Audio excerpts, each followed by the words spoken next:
આ તરફ અંબાજીથી સમાચાર અંબાજીની મગવાસ શાળામાં ગુલ્લીબાજ શિક્ષકને લઈને ગ્રામજનોએ વિરોધ નોંધાવ્યો છે। ગ્રામજનો મગવાસ પ્રાથમિક શાળાને તાળાબંધી કરવા પહોંચ્યા હતા। ગણિત અને વિજ્ઞાનના શિક્ષક ગાયબ હોવાથી તાળાબંધી માટે પહોંચ્યા હતા।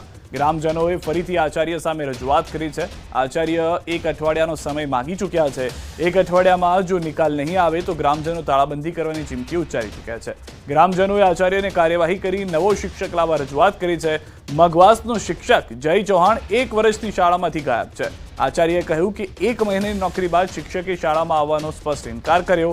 ટીપીઈઓએ કહ્યું કે શિક્ષકને સત્તા પરથી દૂર કરવાની કાર્યવાહી હાથ ધરવામાં આવી છે।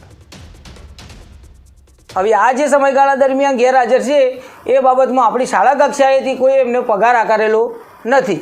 પછી શાળાનું જે શિક્ષકોનું હાજરીપત્રક છે એમાં લાલ પેનથી ગેરહાજર લખેલું છે। આપણી જે સ્માર્ટ એટેન્ડન્સ છે એમાં પણ એને ગેરહાજર દર્શાવેલું છે। એ શરૂઆતના તબક્કે એ વખતે વાત થયેલી તો કે અમારે આવું નથી। 3/1/2023થી એ સતત ગેરહાજર છે, એટલે આમ જિલ્લા કક્ષાએથી નોટિસ આપી છે અને તાલુકા કક્ષાએથી અમે પણ નોટિસ આપેલી છે। હવે આના સામે જિલ્લા કક્ષાએ મેં આપને કહ્યું એ પ્રમાણે અગાઉ એક નોટિસ આપેલી છે અને પુનઃ એક બીજી નોટિસ આપશે અને એના ઉપર દૂર કરવાની કાર્યવાહી ગયા 2 દિવસ પહેલાં પણ આપણા ડીપીઓ સાહેબે એમને વાત કરેલી છે કે એમને દૂર કરવાની કાર્યવાહી એ પ્રગતિમાં છે। તો ગેરહાજર રહેતા શિક્ષકોને લઈને સરકાર એક્શનમાં। શિક્ષકો શાળામાં હાજર નથી રહેતા તેની તપાસ કરવામાં આવશે।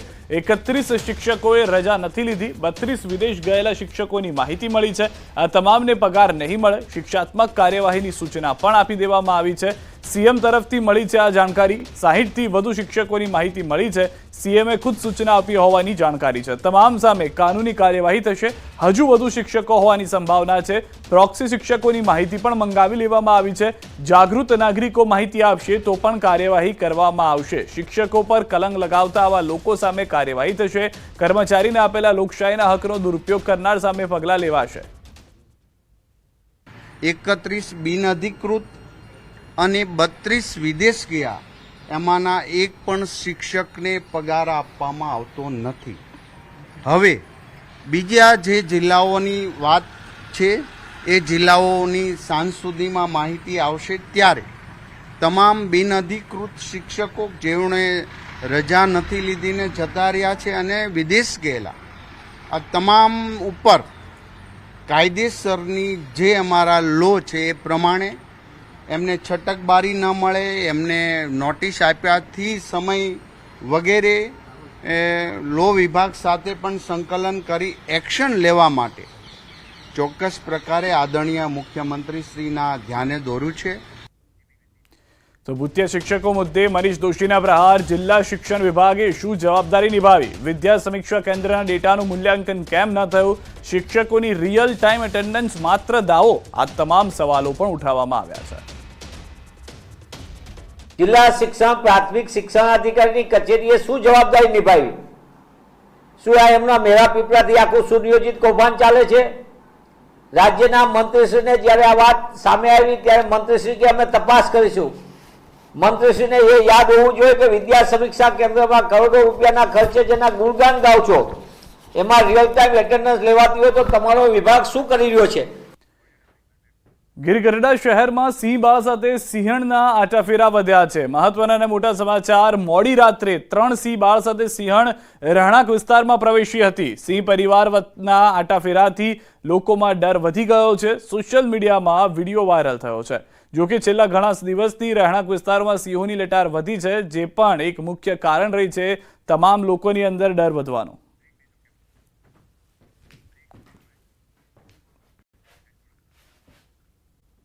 તાલુકા અને જિલ્લાના સંકલનથી તો રાજ્યમાં એક બાદ એક ભૂતિયા શિક્ષકના કિસ્સાઓ સામે આવી રહ્યા છે। ત્યારે છોટાઉદેપુર જિલ્લાના સંખેડા તાલુકામાં એક શિક્ષિકા 2.5 વર્ષથી ગાયબ છે। સંખેડા તાલુકાના કલીડિયા ગામમાં આવેલી પ્રાથમિક શાળામાં શિક્ષિકા 2.5 વર્ષથી વિદેશ પ્રવાસે જતા રહ્યા છે। સ્વાતિબેન પંચાલ 1 જાન્યુઆરી 2022ના રોજ 3 માસની રજા મૂકીને વિદેશમાં ગયા હતા। 2.5 વર્ષનો સમય વીતી ગયો છે, પરંતુ તેઓ શાળામાં નોકરી પર પરત ફર્યા નથી। શાળામાં પરત ન આવતા શાળાના આચાર્યએ નોટિસ મોકલી છે। આ મામલે શિક્ષણ અધિકારીને પણ જાણ કરવામાં આવી હતી।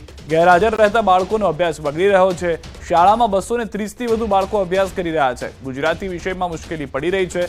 શિક્ષિકા સામે કાર્યવાહી કરવા સ્થાનિકોની માંગ છે। 2.5 વર્ષથી વિદેશ હોવા છતાં શા માટે શિક્ષકને સસ્પેન્ડ કરવામાં નથી આવ્યા તેવા પણ સવાલો હવે શિક્ષણ વિભાગ સામે ઉઠી રહ્યા છે.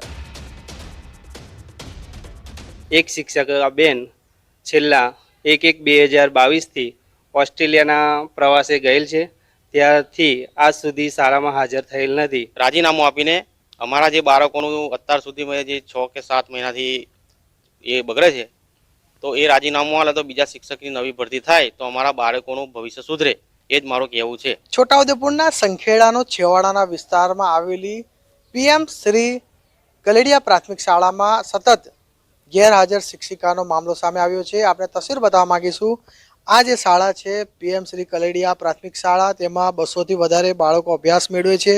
પરંતુ 1/1/2022થી જે શિક્ષિકા છે સ્વાતિબેન પંચાલ, તેઓ પ્રવાસે ગયા હતા, ઓસ્ટ્રેલિયા ખાતે ગયા છે.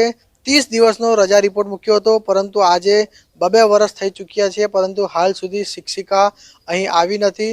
જિલ્લા શિક્ષણ અધિકારીએ નોટિસ તો બજવી છે, પરંતુ હાલ સુધી તેઓ અહીં હાજર થયા નથી.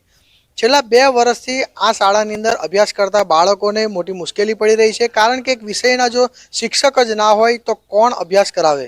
આમ તો આજે શાળાની અંદર આવતા શિક્ષકો જે છે તે એ વિષયનો કાર્યભાર સંભાળે છે, પરંતુ પ્રોપર જો વિષયનો શિક્ષક ના હોય તો બાળકોને મોટી મુશ્કેલી પડતી હોય છે, શિક્ષકોને પણ મુશ્કેલી પડતી હોય છે. ત્યારે આ પ્રકારે જે કિસ્સા સામે આવી રહ્યા છે, અનેક કિસ્સા છોટાઉદેપુર જિલ્લામાં છે, અને આ વિસ્તારના બાળકો ભણવા માંગે છે, પરંતુ અહીંના શિક્ષકો બહાર પ્રવાસ કરવા માંગે છે. એટલે આ વિસ્તારના વાલીઓની પણ માંગ ઉઠી છે કે આવી જે શાળાની અંદર જે બહાર ગયેલા જે શિક્ષકો છે તેમને છૂટા કરવામાં આવે અને એમની જગ્યા પર અન્ય શિક્ષકો ભરવામાં આવે તે તાતી જરૂર છે. સેજબ ખત્રી, ન્યૂઝ 18 ગુજરાતી, છોટાઉદેપુર. શિક્ષકોની ગેરહાજરીને લઈને છોટાઉદેપુરમાં પણ લાલિયાવાડી છે. બોલીડી તાલુકાની કુંડીમાં એક શિક્ષિકાના 6 વર્ષથી ગેરહાજર હોવાની જાણકારી છે. આ શિક્ષિકા 3 માસની રજા મૂકીને ગયા બાદ પરત આવ્યા જ નથી. ચોંકાવનારી વાત તો એ છે કે અમેરિકામાં તેઓએ નાગરિકત્વ પણ લઈ લીધું છે. તેઓને વારંવાર નોટિસ આપવા છતાંય કોઈ જવાબ મળ્યો નથી. અહીં સવાલ એ થાય કે છોટાઉદેપુર જિલ્લા શિક્ષણ વિભાગ 6 વર્ષથી કુંભકર્ણની નિંદ્રામાં ઊંઘી રહ્યું છે કે શું? 6 વર્ષથી શિક્ષક શાળાએ ન આવે અને નોટિસ આપીને સંતોષ માની લેનારા શિક્ષણ વિભાગ સાથે સરકાર પગલાં ભરશે. શિક્ષિકા ગેરહાજર રહેતા અહીંની શાળાની સ્થિતિ એ છે કે ધોરણ 1 થી 5 સુધીના વિદ્યાર્થીઓને માત્ર એક જ શિક્ષિકા ભણાવે છે. આવા અંધેર વહીવટ ચલાવનાર અધિકારીઓ સામે સરકાર પગલાં ભરે તેવી વાલીઓની માંગ છે. બોડેલી તાલુકાના કુંડી નર્મદા વસાહતની જે શાળા આવેલી છે 1 થી 5ની છે અને 17ની સંખ્યા છે. આ શાળાના જે શિક્ષિકા છે તે હાલ અમેરિકા છે. અહીં જે આદિવાસી બાળકોને અભ્યાસ મળે તે માટેની સરકાર વ્યવસ્થા કરે છે. શિક્ષકો ભરતી કરવામાં આવે છે, શિક્ષકો મૂકવામાં આવે છે, પરંતુ શિક્ષકોમાં આદિવાસી વિસ્તારની અંદર ભણાવવાનો ઓછો રસ છે અને બહાર ફરવામાં જ વધારે રસ રાખતા હોય છે. આમ તો જે 2018થી આ શિક્ષિકા અમેરિકા ગયા છે, 3 માસની રજા મૂકી હતી, પરંતુ આજ દિન સુધી તેઓ સ્કૂલે આવ્યા નથી. જિલ્લા શિક્ષણ અધિકારીમાંથી તેઓને નોટિસ તો ફટકારી દેવામાં આવે છે. માત્ર કાગળ પર નોટિસોનું કામગીરી કરવામાં આવે છે, પરંતુ પગલાં ભરવામાં કેમ નથી આવતા? અનેક સવાલ છોટાઉદેપુર જિલ્લામાં ઉઠી રહ્યા છે, કારણ કે અલગ અલગ વિસ્તારની અંદર અલગ અલગ શાળાની અંદર તમામ જે કહેવાય કે શિક્ષકો માત્ર ફરવામાં જ રસ રાખ્યો છે. આદિવાસી વિસ્તારના બાળકોનું શું હાલ? આજે શિક્ષિકા આટલા સમયથી બહાર ગઈ છે, છેલ્લા કેટલાક સમયથી જિલ્લા શિક્ષણ અધિકારીઓ 3 બદલાઈ ગયા, પરંતુ આવા શિક્ષકો પર કેમ પગલાં ભરવામાં નથી આવતા એવા સવાલો ઊભા થઈ રહ્યા છે. સેજબ ખત્રી, ન્યૂઝ 18 ગુજરાતી, છોટાઉદેપુર. તો શાળામાં શિક્ષિકાની ગેરહાજરીને લઈને કુંડી વસાહત શાળાના આચાર્યનું નિવેદન, અભ્યાસ પર માઠી અસર પડતી હોવાનું આચાર્યએ જણાવ્યું છે. મારી શાળાનું મહેકમ 2 શિક્ષકોનું છે અને આસિસ્ટન્ટ શિક્ષક સહજાગૃતિબેન ગોપાલદાસ 29/6/2018થી ગેરહાજર છે. તેઓ અમેરિકા ગયેલા છે. એમની જાણ પણ જિલ્લા પ્રાથમિક શિક્ષણ અધિકારી સાહેબશ્રીને કરેલી છે. એમના દ્વારા એમને નોટિસ પણ આપવામાં આવી હતી અને એમણે એમનો વોટ્સઅપ દ્વારા જવાબ પણ આપેલ હતો. અત્યારે બેનશ્રી ના હોવાથી મને શિક્ષણમાં તો તકલીફ પડે જ છે. આ તરફ અંબાજીથી સમાચાર. અંબાજીની મગવાસ શાળામાં ગુલ્લીબાજ શિક્ષકને લઈને ગ્રામજનોએ વિરોધ નોંધાવ્યો છે. ગ્રામજનો મગવાસ પ્રાથમિક શાળાને તાળાબંધી કરવા પહોંચ્યા હતા. ગણિત અને વિજ્ઞાનના શિક્ષક ગાયબ હોવાથી તાળાબંધી માટે પહોંચ્યા હતા. ગ્રામજનોએ ફરીથી આચાર્ય સામે રજૂઆત કરી છે.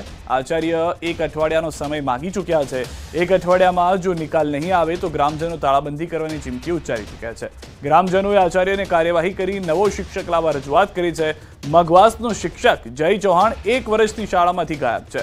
આચાર્યએ કહ્યું કે 1 મહિનાની નોકરી બાદ શિક્ષકે શાળામાં આવવાનો સ્પષ્ટ ઇનકાર કર્યો. TPEOએ કહ્યું કે શિક્ષકને સત્તા પરથી દૂર કરવાની કાર્યવાહી હાથ ધરવામાં આવી છે. હવે આ જે સમયગાળા દરમિયાન ગેરહાજર છે એ બાબતમાં આપણી શાળા કક્ષાએથી કોઈ એમને પગાર આકારેલો નથી. પછી શાળાનું જે શિક્ષકોનું હાજરીપત્રક છે એમાં લાલ પેનથી ગેરહાજર લખેલું છે. આપણી જે સ્માર્ટ એટેન્ડન્સ છે એમાં પણ એને ગેરહાજર દર્શાવેલું છે. એ શરૂઆતના તબક્કે એ વખતે વાત થયેલી તો કે અમારે આવું નથી. 3/1/2023થી એ સતત ગેરહાજર છે. એટલે આમ જિલ્લા કક્ષાએથી નોટિસ આપી છે અને તાલુકા કક્ષાએથી અમે પણ નોટિસ આપેલી છે. હવે આના સામે જિલ્લા કક્ષાએ મેં આપને કહ્યું એ પ્રમાણે અગાઉ એક નોટિસ આપેલી છે અને પુનઃ એક બીજી નોટિસ આપશે અને એના ઉપર દૂર કરવાની કાર્યવાહી ગયા 2 દિવસ પહેલાં પણ આપણા DPO સાહેબે એમને વાત કરેલી છે કે એમને દૂર કરવાની કાર્યવાહી એ પ્રગતિમાં છે. તો ગેરહાજર રહેતા શિક્ષકોને લઈને સરકાર એક્શનમાં. શિક્ષકો શાળામાં હાજર નથી રહેતા તેની તપાસ કરવામાં આવશે. 31 શિક્ષકોએ રજા નથી લીધી. 32 વિદેશ ગયેલા શિક્ષકોની માહિતી મળી છે. આ તમામને પગાર નહીં મળે. શિક્ષાત્મક કાર્યવાહીની સૂચના પણ આપી દેવામાં આવી છે. CM તરફથી મળી છે આ જાણકારી. 60થી વધુ શિક્ષકોની માહિતી મળી છે. CMએ ખુદ સૂચના આપી હોવાની જાણકારી છે. તમામ સામે કાનૂની કાર્યવાહી થશે. હજુ વધુ શિક્ષકો હોવાની સંભાવના છે. પ્રોક્સી શિક્ષકોની માહિતી પણ મંગાવી લેવામાં આવી છે. જાગૃત નાગરિકો માહિતી આપશે તો પણ કાર્યવાહી કરવામાં આવશે. શિક્ષકો પર કલંક લગાવતા આવા લોકો સામે કાર્યવાહી થશે. કર્મચારીને આપેલા લોકશાહીના હકનો દુરુપયોગ કરનાર સામે પગલાં લેવાશે. 31 બિનઅધિકૃત અને 32 વિદેશ ગયા એમાંના એક પણ શિક્ષકને પગાર આપવામાં આવતો નથી. હવે બીજા જે જિલ્લાઓની વાત છે એ જિલ્લાઓની સાંજ સુધીમાં માહિતી આવશે ત્યારે તમામ બિનઅધિકૃત શિક્ષકો જેઓને રજા નથી લીધીને જતા રહ્યા છે અને વિદેશ ગયેલા આ તમામ ઉપર કાયદેસરની જે અમારા લો છે એ પ્રમાણે એમને છટકબારી ન મળે, એમને નોટિસ આપ્યાથી સમય વગેરે લો વિભાગ સાથે પણ સંકલન કરી એક્શન લેવા માટે ચોક્કસ પ્રકારે આદરણીય મુખ્યમંત્રીશ્રીના ધ્યાને દોર્યું છે. તો ભૂતિયા શિક્ષકો મુદ્દે મનીષ દોશીના પ્રહાર. જિલ્લા શિક્ષણ વિભાગે શું જવાબદારી નિભાવી? વિદ્યા સમીક્ષા કેન્દ્રના ડેટાનું મૂલ્યાંકન કેમ ન થયું? શિક્ષકોની રિયલ ટાઈમ એટેન્ડન્સ માત્ર દાવો? આ તમામ સવાલો પણ ઉઠાવવામાં આવ્યા છે. જિલ્લા શિક્ષણ પ્રાથમિક શિક્ષણાધિકારીની કચેરીએ શું જવાબદારી નિભાવી? શું આ એમના મેળા પીપળાથી આખું સુનિયોજિત કૌભાંડ ચાલે છે? રાજ્યના મંત્રીશ્રીને જ્યારે આ વાત સામે આવી ત્યારે મંત્રીશ્રી કે અમે તપાસ કરીશું. મંત્રીશ્રીને એ યાદ હોવું જોઈએ કે વિદ્યા સમીક્ષા કેન્દ્રમાં કરોડો રૂપિયાના ખર્ચે જેના ગુણગાન ગાવ છો એમાં રિયલ ટાઈમ એટેન્ડન્સ લેવાતી હોય તો તમારો વિભાગ શું કરી રહ્યો છે? ગીર ગઢડા શહેરમાં સિંહ બાળ સાથે સિંહણના આટાફેરા વધ્યા છે. મહત્વના અને મોટા સમાચાર. મોડી રાત્રે 3 સિંહ બાળ સાથે સિંહણ રહેણાંક વિસ્તારમાં પ્રવેશી હતી. સિંહ પરિવારના આટાફેરાથી લોકોમાં ડર વધી ગયો છે. સોશિયલ મીડિયામાં વિડીયો વાયરલ થયો છે. જોકે છેલ્લા ઘણા દિવસથી રહેણાંક વિસ્તારમાં સિંહોની લટાર વધી છે, જે પણ એક મુખ્ય કારણ રહી છે તમામ લોકોની અંદર ડર વધવાનું.